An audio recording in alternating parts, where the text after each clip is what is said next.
You ask Tiger to solve. This deals with linear equations with one unknown. The final result is t equals -5/3. Let's solve it step by step. Group all constants on the right side of the equation. Subtract 3 from both sides. Simplify the arithmetic.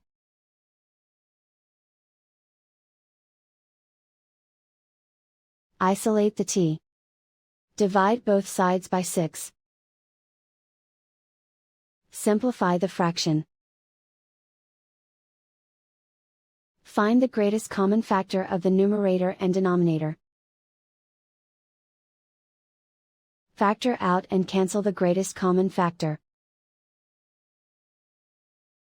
And so the final result is t equals -5/3.